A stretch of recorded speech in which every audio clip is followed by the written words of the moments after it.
Hello and good morning, all of you. Welcome to the UPSC Environment full course by Alpha IS Academy, and we are the lecture 12. We have just completed the national environmental issues, and today we shall be covering the global environmental issues. और सबसे बड़ा global environmental issue तो आपको सभी को पता है, climate change, जलवायु परिवर्तन, जो किसकी वजह से हो रहा है? जलवायु प्रदूषण की वजह से हो रहा है. And thus it becomes very essential to study about the global problems, and I hope that you are liking this course. And if you have any feedback, any comment, and you want to ask anything, you can always reach us at in the comment box or at our phone number, which is given in the description box. So please support us. It's been great that you guys are watching us. It may be at a later time, it may be many years after this, but I would really thank you whenever you are watching. All the best, and keep preparing, keep working hard. There is no substitution to hard work. That's what I believe, and that's what Alpha IS Academy believes in. Thus, starting today, सबसे पहले देखो, global environmental issue में हमारे पास climate change है, जिसको हम लोग जलवायु परिवर्तन भी बोलते हैं. अब आज के समय में सबसे बड़ी ग्लोबल इन्वायरमेंटल इशू यही है. हमारे पास पेरिस क्लाइमेट चेंज के तहत INDCs है, that is intended nationally determined contribution, जो ये बताते हैं कि हर देश को भैया आपको ये काम करने हैं, ताकि क्योंकि धरती जो है वो बाउंड्रीज को नहीं जानती है. इट इज़ द क्यूमुलेटिव और it is the responsibility of the whole humanity to conserve the nature, to preserve the nature, and to take care of it, so that the coming generations can live on this earth and it does not become uninhabitable. ठीक है, तो इसलिए बहुत ज़्यादा ज़रूरी है. तो actually starting कहाँ से हुई? देखो, डेवलपमेंट हुआ. डेवलपमेंट से हम लोग एनर्जी नीड्स बढ़ी. एनर्जी नीड्स के चक्कर में फॉसिल फ्यूल्स का कंजम्पशन बढ़ा. फॉसिल फ्यूल्स का कंजम्पशन बढ़ा तो हमने वुड्स को काटना शुरू किया, आग लगानी शुरू करी. व्हीकल्स आए, व्हीकल्स की वजह से एग्जॉस्ट आया. डेवलपमेंट हुई तो इंडस्ट्रीज़ लगी तो आपकी क्लाइमेट पे इफेक्ट पड़ा. ठीक है, अब क्या हो रहा है? ग्लोबल वार्मिंग हो रही है. ग्लोबल वार्मिंग क्या होता है? ग्लोबल वार्मिंग की धरती का जो टेम्परेचर है या अर्थ का जो टेम्परेचर है, नॉर्मल टेम्परेचर है, वो दिन प्रतिदिन बढ़ते जा रहा है. एवरेज टेम्परेचर की बात कर रहे हैं हम लोग यहाँ पे, किसी पर्टिकुलर जगह की बात नहीं कर रहे. पूरी धरती एज अ होल का टेम्परेचर जो है बढ़ते जा रहा है, and which can have drastic और कैटेस्ट्रॉफिक इफेक्ट्स और रिजल्ट्स. दस बहुत ज़रूरी है कि हम लोग इस क्लाइमेट चेंज को रोक लें. सबसे पहले देखो, हम लोग बेसिकली क्लाइमेट चेंज सब समझते हैं. आज हमारा ऑब्जेक्टिव इस लेक्चर में आपको यही है कि हम आपको बेसिकली कॉन्सेप्ट समझा दें. तो पहले बात करते हैं ग्रीन हाउस इफेक्ट और ग्लोबल वार्मिंग की. अब आपने देखा होगा पॉली हाउस, देखा आपने किसी ने जाके अगल बगल देखने का, पॉली हाउस जाके देखना, बस वही होता है green house effect. Poly house में ही ग्रीन हाउस इफेक्ट होता है. क्योंकि क्या होता है, सर्दियों में ठंड बहुत हो गई. अब सर्दियों में अभी पौधे को उगने के लिए तो गर्म वातावरण चाहिए. ठीक है, मान लिया कुछ पौधे आपके सर्दियों में भी उगते हैं, बट आज के टाइम पे जो आप देखते हैं कि availability of vegetables round the year, वो किसकी वजह से हो पाया? पॉली हाउस की वजह से. पॉली हाउस क्या करता है कि अंदर से जो बाहर से जो रेज आई या रेडिएशन आई उसको अंदर ले आता है. ठीक है, उसको अंदर हीट कर लेता है और बाहर जाने से उसको रोकता है. ठीक है, ऐसे एक चैम्बर बना देता है. ऐसे ही होता है ना भाई, यहाँ पर आपकी रेडिएशन आई, उन्होंने कहा ठीक है चलो आ जाओ, तुम आ जाओ. गर्म किया, अब बोला वो तो बाहर जा ही नहीं पा रही. बहुत सारी चले भी जाती है, लेकिन कुछ चीज़ वहीं ट्रैप हो जाती है. जो ट्रैप हो जाती है वही उस चीज़ को गर्म रखती है. तो ये आप पाएंगे कि गर्मियों में भी ग्रीन हाउस कंपैरेटिवली गर्म रहता है in relation to the its surrounding. जो उसकी सराउंडिंग है उससे ज़्यादा गर्म रहता है. एंड दस अर्थ भी कुछ ग्रीन हाउस इफेक्ट की तरह अर्थ पे भी ग्रीन हाउस इफेक्ट होता है. कैसे? अर्थ पे कोई पन्नी तो चढ़ी हुई नहीं है, लेकिन वेरियस लेयर्स हैं. ट्रोपोस्फेयर है, स्ट्रेटोस्फेयर है, ये सब लेयर्स जो हैं एक टाइप की पन्नी का ही काम करती हैं. और उससे क्या होता है कि जो इनकमिंग रेडिएशन होती है अर्थ में, सन की अर्थ पे जो आती है वो ट्रैप हो जाती है. अच्छा, एक बात याद रखिएगा आप, देखो ये रेडिएशन है, मान लिया ये आपकी अर्थ है, ये एक ब्लैंकेट्स आ गए, एक लेयर मान लिया हमने ऊपर, है ना, ये आपकी अर्थ है. अब हो क्या रहा है कि जो ये सन से रेज आई, ठीक है, एक तो देखो सन से जो रेज पड़ती है वो ऑब्लिक पड़ती हैं. इक्वेटर पे सीधी पड़ेंगी, फिर वो ऑब्लिक होती चली जाती हैं. ऑब्लिक मतलब स्लांट होती चली जाती हैं, 66 डिग्री तक ही पड़ती हैं वो. उसके बाद तो वो ऊपर पहुंच भी नहीं पाती. इसीलिए नॉर्थ पोल साउथ पोल में due to this slanting of solar radiation 6 महीने अंधेरा 6 महीने उजाला रहता है. ठीक है। तो यहाँ पे क्या हुआ, जो ये रेज आती है ये शॉर्ट वेव में आती हैं, ठीक है, ये होती हैं शॉर्ट वेव रेडिएशंस, और जो ये वापस आती हैं ये होती है लॉन्ग वेव। तो ये जो लॉन्ग वेव है ये बहुत सारी तो बाहर निकल जाती है, लेकिन कुछ यहीं पे ट्रैप हो जाती है, ठीक है, कुछ ट्रैप हो जाती है यहीं पे और ये वापस आ जाती है, और इसकी वजह से क्या होता है, अर्थ का सरफेस टेम्परेचर बढ़ जाता है, अर्थ गर्म हो जाती है। तो यही होता है ग्रीन हाउस इफेक्ट। अब ग्रीन हाउस इफेक्ट हो गया, अब ग्रीन हाउस इफेक्ट की वजह से क्या होता है, ग्लोबल वार्मिंग होती है, ठीक है, क्योंकि सोलर अंदर क्या आ रही है, सोलर रेडिएशन बाहर क्या जा रही है, टेरेस्ट्रियल रेडिएशन, ठीक है, क्योंकि वो अर्थ पर टकरा गई, अर्थ पर टकरा गई तो वापस जा रही है, वो पूरी जो है पूरी बाहर नहीं जा पा रही है, पूरी बाहर नहीं जा पा रही है, तो एज अ होल सिस्टम जो है गर्म होता चले जा रहा है। सोलर रेडिएशन हमने आपको समझा दिया, शॉर्ट वेव में आती है, जो अर्थ के अंदर आ रही है उसको बोलते हैं, जो सन से आ रही है ओब्लिकली फॉल होती है, और विद लैटिट्यूड्स घटता उसका जो है ओब्लिसिटी बढ़ती चली जाती है। इनफैक्ट सारी की सारी एनर्जी तो पहुंचती ही नहीं है धरती तक। ऑन एन एवरेज अगर हम बात करें तो earth receives 1.94 calories per square centimetre per minute at the top of its atmosphere, वो भी टॉप ऑफ द एटमॉस्फेयर। उसमें से भी अभी आपको बजट पढ़ाएंगे, उसमें भी देखेंगे कि बहुत सारा क्लाउड से बैक हो जाता है। Then heating and cooling of atmosphere, ठीक है। देखो 3 कॉन्सेप्ट हैं, कंडक्शन, कन्वेक्शन और एडवेक्शन। देखो कंडक्शन क्या हुआ, कंडक्शन हो गया, देखो कंडक्शन तब होता है कि एक ये बॉडी है, एक बी बॉडी है, ठीक है, यहाँ समझा देते हैं, चलो ऐसे समझा देते हैं आपको। एक ए बॉडी है, एक बी बॉडी है।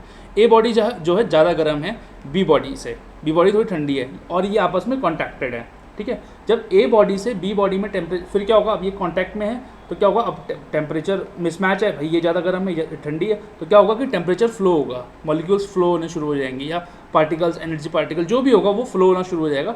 वो कब तक फ्लो होता रहेगा, या जब तक दोनों का टेम्परेचर इक्वल ना हो जाए दोनों बॉडी का, या फिर इनका कॉन्टैक्ट ना टूट जाए, ठीक है। तो ये क्या होता है, कंडक्शन होता है। तो अर्थ पे कैसे कंडक्शन होता है, भाई अर्थ पे सोलर रेडिएशन आई, अर्थ गर्म हुई, अर्थ गर्म हुई कि अब आपके टेरेस्ट्रियल रेडिएशन वापस जाने लगी, अर्थ गर्म हो गई तो अर्थ के ऊपर एक लेयर होगी वो गर्म हो गई, उसके ऊपर एक लेयर होगी वो गर्म हो गई, उसके ऊपर एक लेयर होगी वो गर्म होगी। तो ये जो एक दूसरे के ऊपर एक दूसरे को गर्म करते हुए जा रहे हैं, ठीक है, तो ये हो जाएगा आपका कंडक्शन, ठीक है। Conduction is important in heating the lower layers of the atmosphere. ये लोअर लेयर मतलब ज़्यादा 1-2 छोटे भाई 5 फीट 7 फीट 10 फीट 50 फीट इतने तक गर्म करती है कंडक्शन की वजह से, ठीक है, कंडक्शन की वजह से गर्म होते जा रहा है। अब बात करते हैं कन्वेक्शन की। अब कन्वेक्शन की वजह से क्या होता है, कन्वेक्शन कैसे होता है, अब क्या हुआ, देखो एक फिनोमिना होता है कि जो गर्म हवा होती है वो ऊपर उठती है हमेशा, ये याद रखना, ये ज्योग्राफिकल कॉन्सेप्ट है। अब क्या हुआ, अर्थ गर्म हो गई तो उसके ऊपर जो एयर थी वो ऑटोमेटिकली गर्म हो जाएगी। अब जब एयर गर्म हो गई तो ऊपर उठनी चालू हो जाएगी, ठीक है, ऊपर उठनी चालू हो जाएगी तो एक क्या बन जाएगा, कन्वेक्टिव सेल बन जाएगा, हेडली सेल, फेरल सेल। ये आपने जो ज्योग्राफी में पढ़ा होगा, नहीं पढ़ा होगा तो अल्फा एस की ज्योग्राफी की सीरीज आई है वो देख लेना, सब समझा देंगे, कोई दिक्कत नहीं है, आराम से बैठ के पढ़ो, कोई डाउट हो तो वहीं पूछ लेना, समझा देंगे, कोई दिक्कत नहीं है, ठीक है। तो ऐसा क्या हो गया, सेल बन गया आपके ऊपर, क्योंकि क्या होता है ये एयर ऊपर जाती है गर्म होती है, जब ऊपर जाती है तो ठंडी हो जाती है, फिर ये साइड में ऐसे हॉरिजॉन्टल मूवमेंट हो जाता है इसका। जब इसका हॉरिजॉन्टल मूवमेंट होगा नियर अर्थ सरफेस में या ऊपर कहीं भी, तो इसी को हम लोग एडवेक्शन बोल देंगे, ठीक है। और फिर ये जब ठंडी होती जाती है तो नीचे होती जाती है, क्योंकि जो गर्म ठंडी हवा होती है वो भारी होती है, वो सबसाइड करती है, वो नीचे आती है, ठीक है। ऐसे ही तो ये क्या हो गया, एक कन्वेक्टिव सेल बन जाता है, तो ये क्या हो गया, कन्वेक्शन हो गया। एडवेक्शन क्या हो गया, एडवेक्शन होता है हॉरिजॉन्टल मूवमेंट ऑफ एयर, ठीक है। हीट का जो मूवमेंट है एयर में वो हॉरिजॉन्टल है, ठीक है। मान लिया भाई गर्म हवा, मान लिया राजस्थान की ओर से दिल्ली की तरफ गर्म हवाएं आ रही हैं, लू चल रही है, तो ये क्या है, ये एडवेक्शन है, भाई ऊपर नहीं जा रही है लेकिन ये हॉरिजॉन्टल ट्रांसफर ऑफ हीट हो रहा है, तो ये क्या हो गया, एडवेक्शन हो गया, ठीक है। अब ये तो बात थी सोलर रेडिएशन की, अब बात आ गई भैया देखो सन से जो लाइट जब तक अर्थ तक पड़ रही है, अर्थ तक पहुंची नहीं है, तो वो गई सोलर रेडिएशन। अब अर्थ पे पड़ गई लाइट, अब वापस जाना चालू कर दिया उसने, रिफ्लेक्ट करती है ना भाई अर्थ, क्लाउड्स रिफ्लेक्ट करते हैं, जो एरोसोल जो छोटे छोटे पार्टिकल्स होते हैं आपके एयर में वो लाइट को रिफ्लेक्ट बैक करते हैं, तो ये क्या हुआ, एरोसोल्स। तो ये क्या होगी, टेरेस्ट्रियल रेडिएशन, रेडिएशन क्या हो गया, जो बाहर जा रही है, ठीक है। Thus the insolation received by the earth is in short wave form, आपको समझा चुका हूँ, जो भेजेगा वो लॉन्ग वेव फॉर्म में, ठीक है। टेरेस्ट्रियल रेडिएशन मैंने समझा दिया आपको, मेन पॉइंट्स पढ़ लेते हैं। Long wave radiation is absorbed by the atmosphere gas, particularly terrestrial radiation की वजह से ही जो अपर लेयर्स है, कंडक्शन, कन्वेक्शन, एडवेक्शन, ये सब किस में होता है? टेरेस्ट्रियल रेडिएशन की वजह से होता है। अब हीट बजट की बारे में बात कर लेते हैं। भैया देखो हीट बजट क्या हुआ, अर्थ का अपना एक टेम्परेचर है, क्योंकि अर्थ के अंदर से भी तो हीट आ रही है, अर्थ के अंदर भी तो चीज़ें हो रही हैं, अर्थ के अंदर भी तो करंट्स घूम रहे हैं। तो अर्थ बोलती है कि यार देखो मेरे पास जो है अपना हीट जो है अपना काम चलाने के लिए वो है, मुझे सन 1 की हीट की ज़्यादा ज़रूरत नहीं है, बस तुम आया करो क्लोरोफिल फोटोसिंथेसिस किया करो प्लांट के लिए और तुम चले जाया करो, मुझे तुम्हारी हीट की ज़रूरत नहीं है। लेकिन क्या हो रहा है अर्थ में, ग्रीन हाउस इफेक्ट की वजह से क्या हो रहा है, अर्थ गर्म हो रही है, उसके रिपरकशंस हैं, क्योंकि अर्थ को ऐसा ज़रूरत नहीं, अर्थ अपना टेम्परेचर मेंटेन रखती है। होता क्या है देखो, 100 मान लिया 100 यूनिट रेडिएशन आई, उसमें से भैया 6 तो जो है स्पेस में स्कैटर हो जाती है, ठीक है। फिर क्लाउड जो है उसमें से 27 यूनिट जो है क्लाउड वापस भेज देते हैं रिफ्लेक्ट करके, 2 जो है अर्थ वापस भेजती है रिफ्लेक्ट करके। अब एब्जॉर्ब होती है, अब एब्जॉर्ब कितनी होती है, इनडायरेक्टली बात करें तो 17, डायरेक्टली 34 और 14 जो है एटमॉस्फेयर एब्जॉर्ब करता है, ठीक है। 17 is absorb by the earth, 34 bye the earth directly and 14 by the atmosphere. अब ये जो अर्थ के पास जो बचा ये सब तो वापस आ चुका है, स्पेस में स्कैटर हो गई बाहर, ठीक है, 27 क्लाउड्स ने बाहर भेज दी और 2 जो है अर्थ ने मारी। अब अर्थ ने बोला कि ठीक है 65 है ना, अभी वापस करता हूँ। अर्थ जो है वापस करती है, अर्थ कैसे वापस करती है, 17 जो है अर्थ वापस करती है और 48 वाया कंडक्शन कन्वेक्शन इससे वापस होता है ऊपर, ठीक है। और उसमें कौन कौन से radiation from earth, turbulence and convection, मैंने आपको बताया था कि ऐसे कन्वेक्शन जो है कन्वेक्टिव सेल्स बन जाते हैं, कंडेंसेशन होता है, इन सब से जो है हीट बाहर जाती है। तो क्या हो जाता है, वो 100 हो जाता है। पर ये एक्चुअली ये एक परफेक्ट एग्जांपल है, बट ऐसा होता नहीं है, माइनर डिफरेंसेस कहीं कहीं रहते हैं। बट हमें जो हीट बजट है वो अर्थ का ये है, मैं आपको समझा दिया। अब बात करते हैं, देखो भैया ग्रीन हाउस इफेक्ट हो रहा है, तो ग्रीन हाउस इफेक्ट जो है किसकी वजह से होगा, ग्रीन हाउस गैसेस की वजह से होगा। अब लोगों को लगता है भैया CO2 है, CO2 ही एक ग्रीन हाउस इफेक्ट है, गैस है, सॉरी, ठीक है, लेकिन ऐसा बिल्कुल नहीं है, ठीक है। बहुत सारी गैसेज हैं जो ग्रीन हाउस गैसेज कहलाती हैं। इनफैक्ट CO2 इसलिए मानते हैं क्योंकि सबसे ज़्यादा CO2 फैली हुई है, और CO2 को ही हम लोग बेंचमार्क लेके बाकी गैसेस का ग्लोबल वार्मिंग पोटेंशियल पढ़ते हैं। भाई ग्लोबल वार्मिंग पोटेंशियल क्या चीज़ आ गई, हम नहीं भाई, ग्लोबल वार्मिंग पोटेंशियल वो चीज़ होती है कि एक ग्रीन हाउस गैस कितना इफेक्ट डाल रही है इन्वायरमेंट में, उसको स्टडी करते हैं। तो कितना इफेक्ट डाला उसने, उसी को उसका ग्रीन हाउस गैस पोटेंशियल बोलते हैं, ठीक है। अब बात कर लेते हैं भाई कार्बन डाइऑक्साइड, सबसे पहले कार्बन डाइऑक्साइड ही पढ़ लेते हैं। भाई कार्बन डाइऑक्साइड तो है ही है, एक ग्रीन हाउस गैस है, ह्यूमन एक्टिविटीज़ की वजह से होती है, फॉसिल फ्यूल कंजम्पशन की वजह से होती है। अब बात करते हैं वाटर वेपर की। भैया आपको ले पानी, देखो एक कॉन्सेप्ट याद रखना कि warmer air holds more moisture than cooler air. Warmer air जो होती है वो ज़्यादा मॉइस्चर होल्ड करती है देन दी कूलर एयर, और जितना वो मॉइस्चर एटमॉस्फेयर में होगा उतनी ही वार्म एयर रहेगी और उतना ही गर्म एटमॉस्फेयर हो जाएगा, हीट ट्रैप होगी। तो water vapour is a green house gas which is the biggest overall contributor to the greenhouse effect. बस कार्बन डाइऑक्साइड पढ़ा दिया हमने आपको, ठीक है। अब आ गया मीथेन। मीथेन मतलब CH4। देखो मीथेन जो है नेचुरली भी बहुत ज़्यादा प्रोड्यूस होती है, इनफैक्ट ज़्यादातर जो है नेचुरली ही प्रोड्यूस होती है बाय वेटलैंड्स, ह्यूमन एक्टिविटीज, जो गैसेज लीक हो जाती है जो नेचुरल गैस सिस्टम है उससे भी मीथेन निकलती है, और बहुत सारे केमिकल रिएक्शन होते हैं उससे मीथेन निकलती है। Methane is also a green house gas. Sources की बात करें अगर हम लोग मीथेन की, देखो यार क्या होगा कि हर चीज़ को थोड़ा सा ना पढ़ना ज़्यादा जरूरी हो गया। देखो मीथेन एक ग्रीन हाउस गैस है, पूरी दुनिया को पता है, पर UPSC आपसे पूछ लेगा यार इसकी नेचुरल सोर्स क्या है, इसकी अननेचुरल सोर्स क्या है। अब आदमी वहाँ बैठ के ना देखो ईजी लगता है, मैं बोलूँ आपको वेटलैंड से मीथेन निकलती है, तो अभी तो आपको अच्छा लग रहा होगा यार ईजी तो है, लेकिन जब आप पेपर देने बैठोगे ना तो आपको लगेगा वेटलैंड तो सब अच्छा काम करता है, वो ग्रीन हाउस गैस क्यों निकालेगा, खराब चीज़ नहीं करता हो, आप वहाँ पे मार्क कर दोगे, आपका आंसर गलत हो जाएगा। Thus it becomes very necessary कि आप जो है जितना टॉपिक, भाई बहुत PhD तो हमारे टॉपिक पे नहीं कर सकते हैं, बट कोशिश कर सकते हैं जितना हम डिटेल पढ़ सकें। तो नेचुरल सोर्सेज की बात करें तो वेटलैंड्स लार्जेस्ट सोर्स हैं, ठीक है। वेटलैंड्स में क्या होता है कि ऑर्गेनिक जो मैटर है वो डिकम्पोज होता रहता है लगातार, उसकी वजह से जो है मीथेन वहाँ से निकलती रहती है। एग्रीकल्चर की बात करें तो डोमेस्टिक लाइफ स्टॉक्स, जो पशुपालन है उसकी वजह से। इंडस्ट्री की बात करें तो मीथेन जो है नेचुरल गैस का एक प्राइमरी कंपोनेंट है, तो जब नेचुरल गैस निकालते हैं तो आप मीथेन निकलती है। अब बात करते हैं नाइट्रस ऑक्साइड की, N2O। देखो अर्थ पे सबसे ज़्यादा क्या है, नाइट्रोजन है। नाइट्रोजन आपको हमने पढ़ाया था कि बायोजियोकेमिकल साइकिल्स में, सॉरी जो न्यूट्रिएंट साइकिल्स थी उसकी गैसियस साइकिल में हमने आपको नाइट्रोजन साइकिल पढ़ाई थी। नाइट्रोजन साइकिल में क्या था कि भैया नाइट्रस ऑक्साइड आपके पास मिल रहा था, तो ये नेचुरली भी फाउंड होता है, ठीक है, किसमें, सॉइल्स एंड ओशंस में। Human activities, agriculture, fossil fuel consumption, waste water management, industrial processes, भैया जो फर्टिलाइजर बना रहे हैं उसकी वजह से क्या है कि नाइट्रस ऑक्साइड इंक्रीज हो रहा है। देन बात करते हैं फ्लोरिनेटेड गैसेस की। फ्लोरिनेटेड गैसेस का कोई नेचुरल सोर्स नहीं है, ये ह्यूमन रिलेटेड एक्टिविटीज से आती है।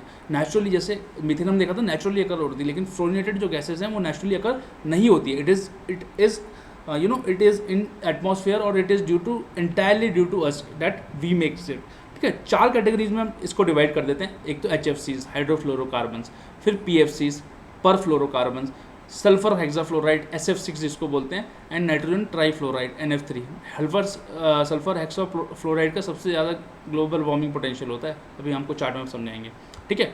अब क्या हुआ कि भैया हमने पहले CFC lie, chlorofluorocarbons and hydrochlorofluorocarbon, SCFCs and CFC। ये कहीं के लिए यूज़ होती थी, आपके aerosol propellants, solvents, fire retard, मतलब जो बुझाने वाला वो सिलेंडर देखा है आपने, उसमें होता था। रेफ्रिजरेटर, AC वगैरह में जो है CFC और SCFC का यूज़ होता था। अब लोगों ने जब बाद में पता लगा कि यार इस गैस को यूज़ करने से तो ओजोन लेयर डिप्लीट हो रही है, क्योंकि ओजोन जो है वो उसके भी ट्विन, अभी आप 2 मिनट में आपको चलो, ओजोन भी एक टाइप का ग्लोबल ग्रीन हाउस गैस है, तो उसको भी बढ़ा देंगे, ठीक है। तो क्या हुआ कि ओजोन लेयर डिप्लीट हो रही थी, तो उन्होंने बोला कि यार इसे हटाओ, तो क्लोरोफ्लोरोकार्बन और हाइड्रोक्लोरोफ्लोरोकार्बन को हटा दिया गया।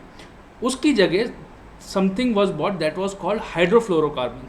अब हाइड्रोफ्लोरोकार्बन से ओजोन लेयर को कोई नुकसान नहीं था, लेकिन ये देखा गया कि हाइड्रोफ्लोरोकार्बन की वजह से जो है ग्लोबल वार्मिंग होती है। It has a great global warming potential, और ये बहुत ज़्यादा लंबे समय तक एटमॉस्फेयर में रहती है। ये नहीं कि बहुत कम समय तक रहती है, ऐसा नहीं कि भाई चलो 4-5 दिन में उड़ गई, ऐसा कुछ नहीं, बहुत लंबे समय, हज़ारों सालों तक ये रहती है। और उसका, और जितनी देर भाई जितनी ज़्यादा ये रहेगी बहुत देर तक रहेगी, और इसका बहुत सारी हीट ये अपने अंदर एक्यूमुलेट कर सकती है, तो ग्लोबल वार्मिंग होगी, तो बड़ी दिक्कत हो गई। अब इसको भी हटाया जा रहा है, इसके भी ऑल्टरनेटिव्स ढूंढे जा रहे हैं। देन बात करते हैं परफ्लोरोकार्बन की। देखो परफ्लोरोकार्बन जो है वेरियस इंडस्ट्रियल प्रोसेस से आता है, और परफ्लोरोकार्बन सबसे ज़्यादा एल्युमिनियम प्रोडक्शन से रिलेटेड है, ठीक है, एंड मैन्युफैक्चरिंग ऑफ सेमीकंडक्टर्स। तो परफ्लोरोकार्बन एल्युमिनियम प्रोडक्शन, बस aluminium production and manufacturing of semiconductors, ठीक है, इसकी भी बड़ी लॉन्ग लाइफ होती है। Then sulphur hexafluoride, sulphur hexafluoride जो होते हैं magnesium processing and semiconductor manufacturing में यूज़ होता है। इनफैक्ट जो गैस की लीक होती है उसमें ट्रेसर गैस की तरह भी इसको यूज़ किया जाता है, tracer gas for leak detection, ठीक है। और एक होता है HFC-23, ये HFC-22 का ही बाई प्रोडक्ट होता है। लिख देते हैं, पूछ लेता है, बहुत ज़्यादा इंपॉर्टेंट नहीं है, क्या क्या याद रखोगे, ठीक है। देन ट्रांसमिशन और डिस्ट्रीब्यूशन ऑफ इलेक्ट्रिसिटी में भी सल्फर हेक्साफ्लोराइड का इस्तेमाल कैसे होता है। It is used in electrical transmission equipment including circuit breakers, ठीक है। देन बात करते हैं ब्लैक कार्बन की और ब्राउन कार्बन की। देखो ब्लैक कार्बन जो है आपका PM2.5 देखा है आपने, फाइन पर्टिकुलेट मैटर होता है, छोटा सा, हवा में दिख, आपका नेकेड आइट से वो दिख भी नहीं सकता सूट से। वो बनता किससे, जब किसी भी चीज़ जब जो जलती है वो पूरी तरीके से नहीं जली होती है, ठीक है, इनकम्प्लीट कंबशन की वजह से होता है of the biological material such. और जैसे फॉरेस्ट फायर के टाइम पे फॉसिल फ्यूल में भी जो फ्यूल जलता है पूरा नहीं जलता, कई बार उसमें भी वो इनकम्प्लीट कंबशन होता है। इनकम्प्लीट कंबशन की वजह से black carbon small particle suits जो हैं फैल जाते हैं, किसमें, आपके एटमॉस्फेयर में, इन्वायरमेंट में। अब इसका ट्विन मैं आपको बताऊं ट्विन प्रॉब्लम क्या है। एक तो ये जो है बहुत ज़्यादा गर्मी अपने अंदर रख सकते हैं, मतलब बहुत ज़्यादा गर्मी सोखते हैं, या बहुत ज़्यादा हीट ये जो है एब्जॉर्व करते हैं। जब ये बहुत ज़्यादा हीट एब्जॉर्व करते हैं तो ये फिर then again contributes to the global warming.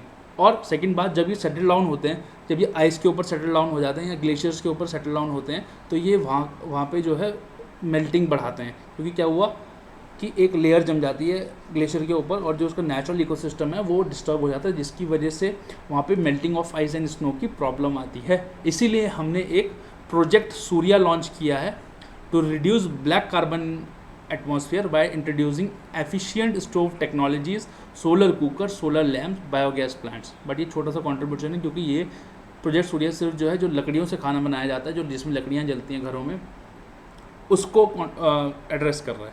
Sources की बात करें तो मैंने आपको बता दिया, biomass burning, cooking with solid fuels, diesel exhaust. तो project Surya is related to cooking with solid fuels. Then brown carbon की बात करें, देखो ब्राउन कार्बन जो है it's almost like a gas. It is a greenhouse gas, and black carbon are the particles which rises from impure or incomplete combustion, soot और dust, ठीक है। Brown carbon भी जो है एक टाइप का ऑर्गेनिक एरोसॉल है, और ये कोई बहुत पुराना नहीं है, ये अभी फोरफ्रंट पे आया है, और ये भी ग्लोबल वार्मिंग को बढ़ावा देता है। देन लास्ट में हम लोग बात करते हैं ओजोन की। अब हमने आपको बताया था कि जैसे ही सन की अल्ट्रावायलेट रेज ऑक्सीजन O2 जो कि हमारे एटमॉस्फेयर में अवेलेबल है, जो उस पर पड़ती है, तो वो O2 को जो है O और O में तोड़ देती है, और आपके पास क्या हो गया, एक फ्री O बन गया। ये बाद में किसी किसी प्रोसेस से होते हुए हमने आपको समझाया हुआ है, O2+2 O3 बन जाता है। O3 क्या है, ओजोन है। ओजोन जो है जब तो स्ट्रेटोस्फेयर में है, ये स्ट्रेटोस्फेयर में किस फॉर्म में है, आपकी ओजोन लेयर की फॉर्म में, तब तो ये आपके लिए अच्छी है, क्योंकि ये आपको जो अल्ट्रावायलेट रेज आ रही हैं सन की, जो आपकी स्किन के लिए हार्मफुल है, ये आपको उससे बचा रही है, तो तब तो ये it is very good. But when it is at the surface, तब ये बहुत बुरी है, क्योंकि ये ह्यूमन हेल्थ पे बहुत ज़्यादा इफेक्ट डालती है, ग्लोबल वार्मिंग को कंट्रीब्यूट करती है।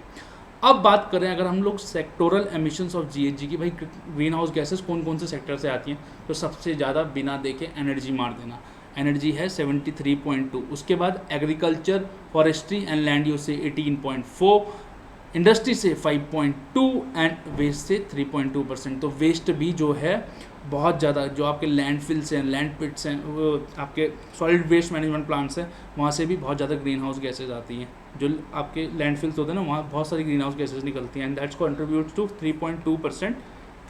सबसे ज़्यादा जो है आपका एनर्जी से आ रही है, फिर एग्रीकल्चर से आ रही है, फिर वेस्ट से, इंडस्ट्री से आ रही है, फिर वेस्ट से आ रही है, ठीक है। तो भैया वेस्ट से भी ग्रीन हाउस गैस आती है, ये आप ध्यान रखना। अब बात करते हैं क्लाइमेट फोर्सिंग की। अब भैया क्या हुआ कि क्लाइमेट चेंज तो हो गया, ठीक है, या क्लाइमेट तो बदल रहा है, जो फोर्सिंग्स या जो चीज़ें क्लाइमेट का जो इफ़ेक्ट है उसको बढ़ा रही हैं या घटा रही हैं, वो हो गई क्लाइमेट फोर्सिंग, ठीक है।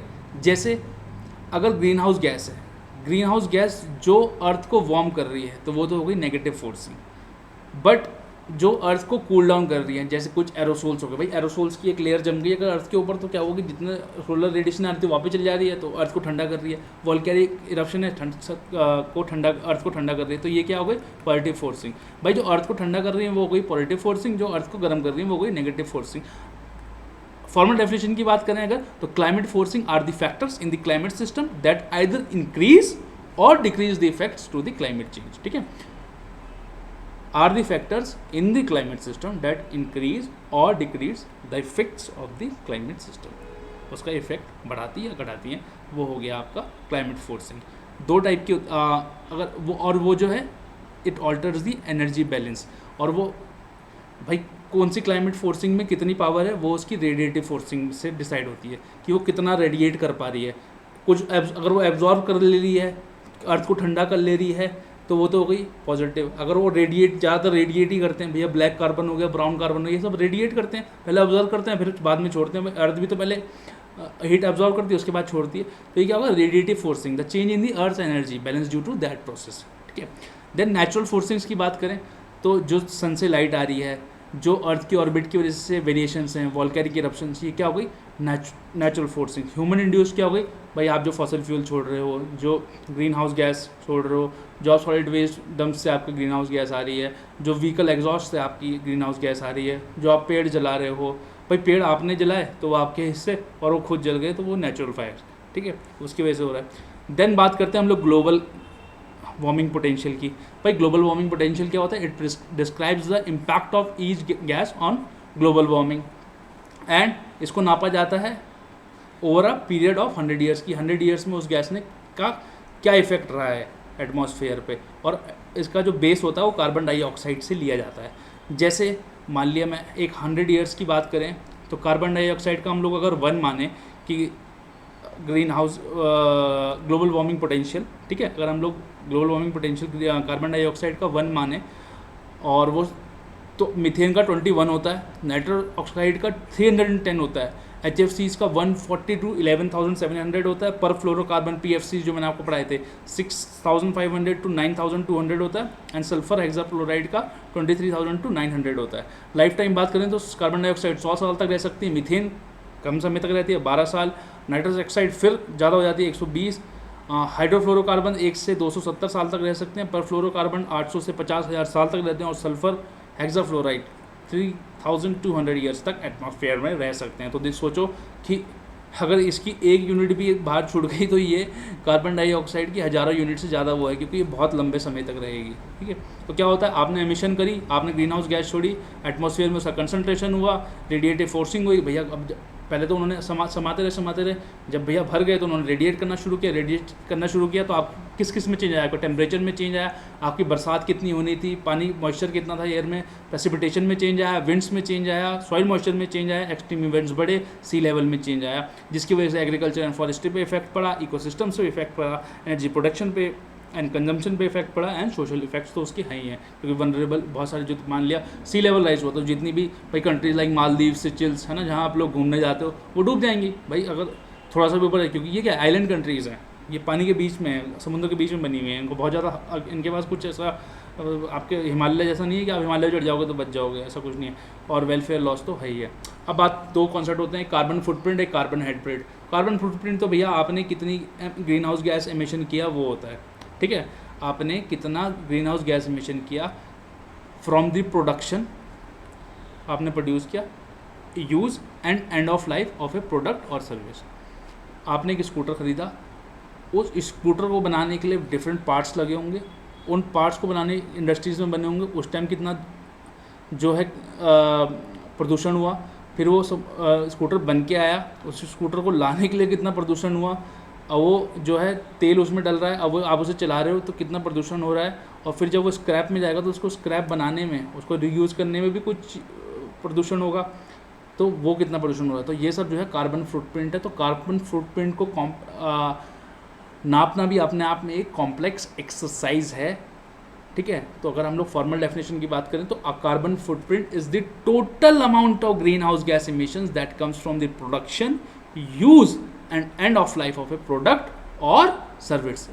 Includes carbon dioxide, the gas most commonly emitted by the humans, and other including methane, nitrous oxide and fluorinated gases. इसमें भी अभी बहुत सारी चीज़ें जिसकी वजह से ग्रीन हाउस गैस जो है एटमॉस्फेयर में जाती है, जैसे बर्फ़ पिघल जाती है, तो ये देखा गया कि जब बर्फ़ पिघलती है तब भी जो उसमें स्टोर्ड कार्बन डाइऑक्साइड है वो जाती है। तो इन सब चीज़ों को अभी अकाउंट नहीं किया जा रहा है।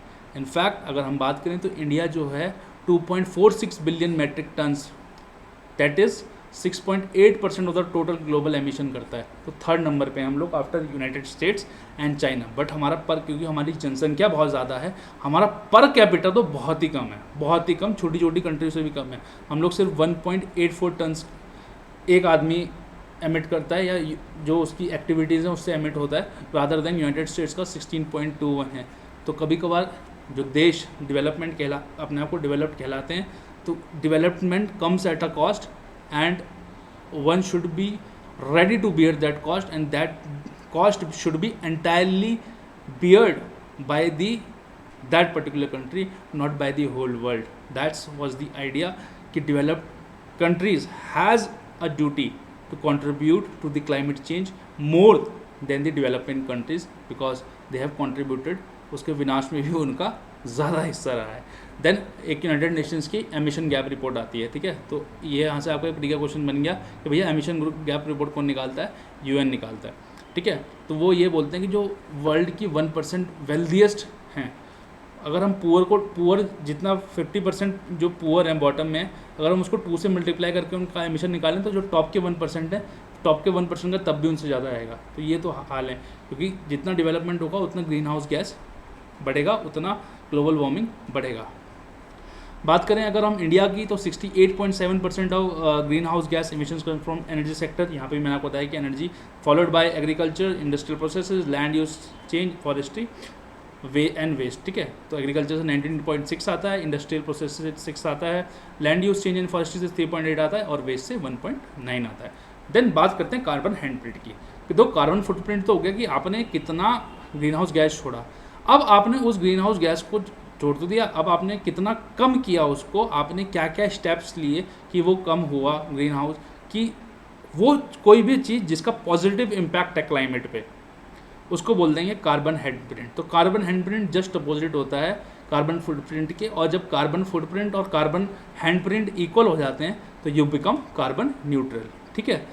10 अगर हम बात करें, it recognises the actions you take to have a positive impact on the climate over and about reducing your own carbon footprint. If you do not have enough of this they might even outweigh the size of your carbon footprint. तो वो positive में चले जाता है, मतलब आप अर्थ को कुछ दे रहे हो अर्थ से लेने की वजह। देन कार्बन प्राइसिंग की बात करते हैं, क्योंकि कार्बन हैंडप्रिंट तो हमारा बहुत ही कम है, कार्बन फुटप्रिंट बहुत ज़्यादा है। तो उन्होंने कहा कि यार क्या करें, तो उन्होंने कहा यार आप कार्बन छोड़ते हो तो ऐसा करो इस पर प्राइसिंग लगाओ, टैक्सेज लगाओ। तो दो मैकेनिज्म बनाए थे हमने, emission trading system and carbon taxes. ठीक है। एक्चुअली कार्बन प्राइसिंग क्या नापता है, carbon pricing they began to capture what is known as the external cost of carbon emission. तो कार्बन एमिशन हो रही थी उससे किसी को कोई दिक्कत नहीं थी, आप करो, उससे क्या हो रहा था, इकोलॉजी पे फ़र्क पड़ रहा था, हमारी हेल्थ पे फ़र्क पड़ रहा था, क्रॉप्स डैमेज हो रहे थे, अब ये फ्लडिंग हो रही थी उससे प्रॉपर्टी को लॉस हो रहा था। भाई ये सब क्या है, ये सब क्लाइमेट चेंज की वजह से तो हो रहा है। तो क्लाइमेट चेंज किसकी वजह से हो रहा है, आप CO2 ज़्यादा छोड़ रहे हो, आप छोड़ो, लेकिन अब कोई दिक्कत हो रही है तो उसकी तो कॉस्ट है ना, उस कॉस्ट को नापने के लिए कार्बन प्राइसिंग उसी को बोलते हैं कि उस कॉस्ट को नापने की कोशिश की जाए। उससे क्या होता है कि जब आप कार्बन प्राइसिंग करते हो, कार्बन पे कॉस्ट लगाते हो तो पैसा आता है। पैसा क्या कर सकता है, आप लोग क्लीन टेक्नोलॉजी में यूज़ कर सकते हो, उसका इस्तेमाल कर सकते हो, इनोवेशन में कर सकते हो, न्यू टेक्नोलॉजीज ला सकते हो, लो कार्बन वो कर सकते हो। क्योंकि क्या है कि देखो आप जीरो कार्बन पे तो नहीं जा सकते, लेकिन लो कार्बन टेक्नोलॉजी इस्तेमाल कर सकते हो, क्योंकि आप कुछ भी करोगे तो कार्बन तो निकलेगा ही, थोड़ा निकले चाहे ज़्यादा निकले। तो कोशिश ये रहती है कि ज़्यादा की जगह आप कम निकालें।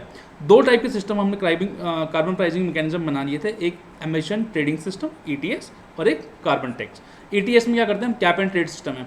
मैंने बोल दिया भैया आप दो कंपनियां हैं, आपकी लिमिट तो है कि आप जो है 50 यूनिट ही CO2 निकाल सकते हो, और B को मैंने बोल दिया कि आप जो है 100 ही यूनिट निकाल सकते हो।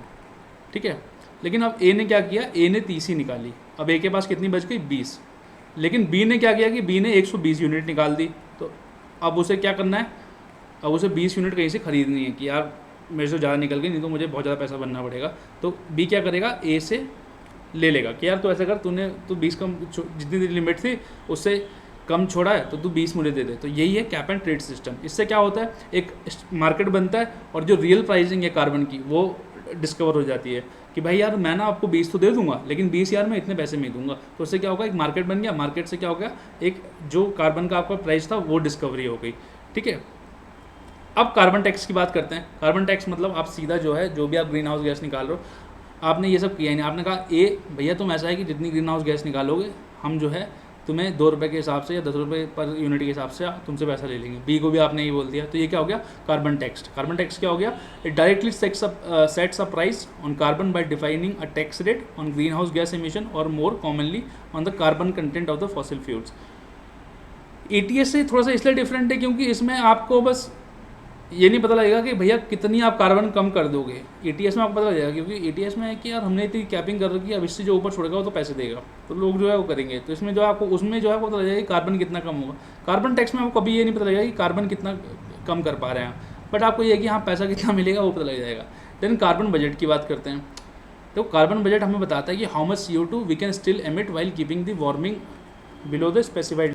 ठीक है भाई, आप कितना वार्मिंग कर सकते हो कि अंदर स्पेसिफाइड, कितना CO2 छोड़ सकते हो कि वो with in the specified limit रहे। मतलब जो आपका जो ये 2.2 डिग्री सेल्सियस है, ये आप बोल, ये 2 डिग्री आपने सुना होगा कि भैया जो अर्थ का जो एवरेज टेम्परेचर वो 2 डिग्री से ब्रीच नहीं करना चाहिए, क्योंकि अगर वाया मॉडलिंग या वाया रिसर्च ये देखा गया अगर 2 डिग्री से वो ब्रीच कर जाता है तो बहुत ज़्यादा कैटास्ट्रॉफिक सी लेवल राइज हो जाएगा, बहुत ज़्यादा इवेंट्स बढ़ जाएंगे, बहुत जो है अर्थ को नुकसान होगा और एज अ ह्यूमैनिटी को बहुत ज़्यादा लॉस हो सकता है। उसको इसलिए कोशिश की जा रही है कि 1.5, तो अब हमने टारगेट 1.5 ले लिया है। तो भैया कितना हम लोग CO2 छोड़ सकते हैं कि ये 1.5 के अंडर रहे, तो उसको हम लोग बोल देते हैं कार्बन बजट। ठीक है। अब बात करते हैं, और कार्बन बजट भी आसान काम नहीं, मैंने आपको बताया कि जो बर्फ़ पिघलने की वजह से CO2 निकलती है वो तो मॉडलिंग में भी हमने ली नहीं है, तो कार्बन बजट बनाना भी it's a very complex exercise. Then बात करते हैं ग्रीन GDP की। देखो ग्रीन GDP मतलब ग्रीन इकोनॉमी। आपने इकोनॉमिक ग्रोथ तो करनी है, लेकिन बोलते हैं ठीक है यार आप इकोनॉमिक ग्रोथ करो, बट आप जो है इन्वायरमेंट का ख्याल भी रखो और सोशल इक्वालिटी का भी ख्याल रखो, ठीक है। In fact the United Nation environment programme green economic concept is said to be indicator of economic growth, where the GDP will need to be adjusted by pollution, resource depletion, degenerative ecosystem and the effect of a loss in the natural capital। तो आपकी GDP में ना जब 8 आया और आपने 8 आपकी GDP आ गई, मान लिया बहुत हाई आ गई, ठीक है, और आपने जो है नेचर को नुकसान पहुंचा रखा था 5, तो वो 5 माइनस कर देंगे, 3 ही बचेगी आपकी रियल GDP। तो इसी को बोलते हैं ग्रीन GDP। जब आप लोग जो है जो हमने इन्वायरमेंट को नुकसान पहुंचाया है उसको भी अकाउंट करने लगते हैं, उसको बोल देते हैं ग्रीन GDP। इकोनॉमिक, क्योंकि इकोनॉमिक एक्सपेंशन से क्या होता है, लॉस ऑफ नेचुरल रिसोर्सेज होता है, इकोलॉजिकल रिसोर्सेज होता है, उसका अपना सोशल इम्पैक्ट होता है, and that all gets reflected in the green GDP, ठीक है। तो बहुत ज़रूरी है कि ग्रीन GDP कैलकुलेट की जाए, but then again it's a very complex exercise. और ये भी देखा गया है कि यार देखो हर चीज़ को हम मॉनेटरी टर्म्स में तो ले रहे हैं, ठीक है। हम बोल रहे हैं कि हमने बोला कि मैं आपको एग्जांपल देता हूँ कि हमने 2 पेड़ काटे, ठीक है, और हमने उसके बदले 2 पेड़ बो दिए। अब मॉनेटरी टर्म्स में तो आप या अगर आप एब्सोल्यूट नंबर के टर्म्स में सोचें तो वो तो सेम है, बट वो 2 पेड़ जो इतने सालों से वहाँ थे उनके अंदर जो CO2 थी, जो CO2 उसकी वजह से लॉस हुई, वो तो उसका अकाउंटिंग कहाँ है, उसको अकाउंट नहीं कर पा रहे हम लोग। तो इसीलिए जो है ग्रीन GDP में भी अपने आप में कुछ लिमिटेशंस हैं। तो ये तो बात थी क्लाइमेट चेंज की। अब दूसरी जो सबसे बड़ी प्रॉब्लम है ये ओशन एसिडिफिकेशन की है। अब ये भी रिलेटेड है रिलेटेड तो ये भी क्लाइमेट चेंज से ही है। नॉर्मली ओशंस क्या है कि वो CO2 एब्जॉर्व करते हैं, उनको ज़रूरत है भाई, वहाँ पे भी तो लिविंग बीन्स हैं, वहाँ पे भी प्लांट्स हैं, वहाँ पे भी फिशेज़ हैं, वहाँ पे भी ऑर्गेनिज्म, उनको CO2 तो चाहिए ही चाहिए, ठीक है। अब नॉर्मली ये देखा गया कि जो ओशन का pH था वो 0.1 pH घट गया। तो आप बोलोगे यार 0.1 इससे क्या फ़र्क पड़ रहा है। ये याद रखिएगा जो pH स्केल होता है वो लॉगरिथमिक होता है। लॉगरिथमिक मतलब अगर मैं 1 से 2 पे जाऊँ तो अगर वो 10 टाइम्स है, जब मैं 2 से 3 जाऊँगा तो वो 10 टाइम्स नहीं होगा, वो 100 टाइम्स हो जाएगा। तो अगर 2 1 से 10 टाइम्स ज़्यादा खतरनाक है तो 3 2 से 100 टाइम्स ज़्यादा हो जाएगा, और 4 3 से 1000 गुना ज़्यादा खतरनाक हो जाएगा। तो ये लॉगरिथमिक है। तो ये 0.1 pH यूनिट भी बड़ा इंपॉर्टेंट है, और इतना चेंज हुआ है तो ही 30% एसिडिटी इंक्रीज़ हो गई है ओशंस की, ठीक है। ओशंस की एसिडिफिकेशन का मतलब क्या होता है कि वहाँ पे ज़्यादा कार्बन मिक्स हो रही है, ज़्यादा ओशंस जो है ज़्यादा कार्बन ले रहे हैं अपने अंदर, ठीक है।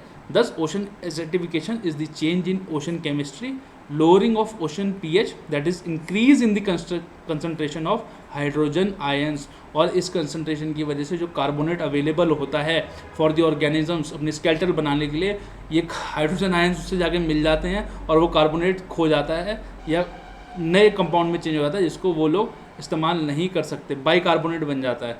तो वो कार्बोनेट आयन जो है जो फ्री थे लोगों के, जो ऑर्गेनिजम्स की स्केलेटन अपने बनाने के लिए यूज़ करने थे, वो भी चले जाता है ओशन एसिडिफिकेशन की वजह से। जो वेरियस फैक्टर्स हैं हमने आपको बता दिए कि आप CO2 ज़्यादा छोड़ रहे हैं तो इन्वायरमेंट में ज़्यादा CO2 है तो ओशन भी ज़्यादा CO2 ले रहा है, जिसकी वजह से ओशन का जो है टेम्परेचर भी बढ़ रहा है, ओशन एसिडिफाई हो रहा है, और जो कार्बोनेट्स से अवेलेबल फ्री कार्बोनेट्स थे to make the skeleton, to make the structures of the organisms there, वो भी कम होते जा रहे हैं, ठीक है। अगर हम बात करें देखो carbon dioxide which is naturally available in the atmosphere dissolves in the sea water. अब क्या होता है, वाटर और कार्बन डाइऑक्साइड मिलकर कार्बनिक एसिड बनाते हैं, ये एक टाइप का वीक एसिड है, ठीक है। अब ये जो है अब ये कार्बनिक एसिड तो चाहिए था, अब ये क्या होता है कि हाइड्रोजन आयन्स भी वहाँ बढ़ जाते हैं, उसकी वजह से बाइकार्बोनेट आयन बन जाते हैं। तो ये जो है बाइकार्बोनेट बन गया, उसको जो है ऑर्गेनिज्म यूज़ नहीं कर पाते हैं, ठीक है। ओशन के एवरेज pH की बात करें तो 8.1 होता है, बेसिक है, बट अब वो 0.2 से, क्योंकि जब CO2 खींचता जा रहा है वो तो pH डिक्रीज़ होता जा रहा है, pH डिक्रीज़ होता जा रहा है तो ज़्यादा एसिडिक होता जा रहा है। फिर एक रीज़न है उसका एसिड रेन, भैया बारिश तो ऊपर से हो रही है, वो बारिश तो एसिड रेन जो है वो तो उस पर भी होती है ना, समुंदर पे भी होती है, उसका पीएच तो 1 से 6 के बीच में होता है। तो वो जब मार जाती है और ओशन वाटर से मिलती है तो वो उसको और एसिडिक करती है। देन यूट्रोफिकेशन, भाई अब जितनी भी रिवर्स हैं, आप फर्टिलाइजर है, फर्टिलाइजर का पानी रन ऑफ होकर रिवर्स में गया, रिवर्स का पानी तो at the end of the ocean seas में जा रहा है। तो वहाँ क्या हो रहा है, न्यूट्रेंट एक्सेस हो जा रहा है आपका वाटर। अब न्यूट्रेंट एक्सेस हो जा रहा है तो वहाँ पे भी तो प्लांट्स है, वहाँ पे भी तो एल्गी है, वो एल्गी ज़्यादा बढ़ जा रही है, फिर वो एल्गी मर जा रही है। तो जितनी ऑक्सीजन डिजॉल्व है किसमें, ओशन वाटर में, वो डिक्रीज हो जा रही है। ठीक है, और उससे क्या हो रहा है कि डिक्लाइन इन पीएच हो रहा है, फिर सैलिनिटी बढ़ जा रही है। इनफैक्ट ये देखा गया है कि जो ओशन में ऑर्गेनिज्म है उनका बिहेवियर चेंज हो रहा है। जो क्लाउन फिश है, एक क्लाउन फिश होती है, उसके एक वो जो ओशन का नॉर्मल पीएच है उसमें उसी में उसकी एबिलिटी है कि वो अपना प्रीडेटर ढूंढ पाए। बट एसिडिक वाटर होने की वजह से वो एबिलिटी कम होती जा रही है। ऐसी लार्वल क्लाउन फिश होती है, वो भी कुछ पीएच लेवल, जो नॉर्मल पीएच लेवल होता है उसी में अपना हैबिटेट ढूंढ पाती है। बट जब ज़्यादा पीएच हो जाता है, जब ज़्यादा एसिडिटी हो जाती है या वाटर एसिड हो जाता है, तो वो भी देखा गया कि उन्होंने भी अपने हैबिटेट खो दिए हैं या वो ढूंढ ही नहीं पा रहे हैं।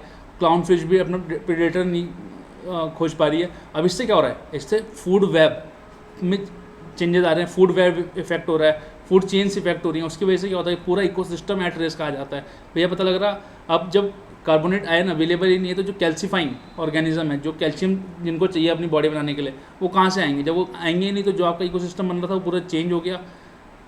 ठीक है, देन बट इसका पॉजिटिव भी है, एल्गी और सी ग्रासेस जो है बेनिफिट होती हैं एसिडिफिकेशन से, क्योंकि CO2 उनको ज़्यादा CO2 चाहिए होता है। और अब एसिडिफिकेशन जब होता है ओशन का तो क्या होता है कि CO2 बढ़ जाता है। जब CO2 बढ़ जाता है तो ये अच्छे से ग्रो होती हैं। इनफैक्ट अब ये भी देखा जा रहा है कि ये इस पर से चलती है कि सीवीड होता है, सीवीड खाई हुई होगी, कड़वी सी होती है हल्की सी। ठीक है, और हेल्थ के लिए बड़ी अच्छी होती है सीवीड। ठीक है, सीवीड क्या स्लो कर सकती है ओशन एसिडिफिकेशन को या नहीं इफेक्ट करे, तो मैंने आपको बता दिया कि कार्बोनेट जब आयन अवेलेबल ही नहीं है उसके लिए, जो क्योंकि फ्री हाइड्रोजन आयन जो हैं वो बाइकार्बोनेट में उसको चेंज कर देते हैं। जो कैल्सीफाइंग, जिसको कैल्शियम चाहिए ऑर्गेनिजम्स को, उनको कैल्शियम नहीं मिलेगा तो वो बनेंगे कैसे। इनफैक्ट ये देखा गया है, एक टेरिडोपॉड्स होते हैं जिनको सी बटरफ्लाई भी बोलते हैं, ये टाइनी स्नेल होते हैं, इसमें मतलब आपका चना होता है उसकी साइज़ के होते हैं। तो ये देखा गया कि जब एसिडिक वाटर में एक मॉडलिंग की गई कि 2100 में जो ओशन एसिडिफिकेशन होगा, और जब इन टेरिडोपोड्स को डाला गया उस ओशन में, क्योंकि उस एसिडिटी में, उस एसिड वाटर में, उस मीडियम में, बाय वे ऑफ मॉडलिंग, असलियत में नहीं, तो ये देखा कि 45 दिन के बाद उनका जो स्ट्रक्चर था, भाई एसिड जो है गलाता है। अगर मैं H2SO4 अपनी बॉडी पे डाल दूँ ना तो ये पूरा गल जाएगा यहाँ से पूरा, और ये हड्डी को भी गला देगा। तो एसिड जो है गलाता है। तो ये देखा गया कि जो टेरिडोपोड्स होते हैं सी बटरफ्लाई, 45 दिन के बाद जो उनके स्ट्रक्चर थे वो गलने चालू हो गए। ठीक है, एंड इनफैक्ट अब ये रियल इंस्टेंसेस में भी देखे जा रहे हैं, जो सदर्न ओशन है अंटार्कटिका के अराउंड, वहाँ पे जो टेरिडोपोड्स हैं, ये देखा गया कि उनके सेल जो हैं डिजॉल्व हो रहे हैं। मतलब क्यों, किसकी वजह से, एसिडिफिकेशन ऑफ ओशन की वजह से एसिड बन रहा है। एसिड अब वो, क्योंकि बड़े जो जानवर होते हैं वो बड़े सेंसिटिव होते हैं इन्वायरमेंट से, हल्का सा भी इन्वायरमेंट का चेंज जो है हमें हल्का लगता है लेकिन उनके लिए बहुत घातक साबित होता है। तो बड़ा ज़रूरी है कि हम हर चीज़ पे ध्यान दें, अपना जो हमारा जलवायु परिवर्तन है उस पर ध्यान दें, अपना जलवायु प्रदूषण कम करें, अपना कार्बन फुटप्रिंट कम करें, कार्बन हैंडप्रिंट बढ़ाएं। And on that note, that's all for today. Thank you very much for watching, keep smiling, keep healthy and keep watching Alpha IAS Academy. Bye bye, take care.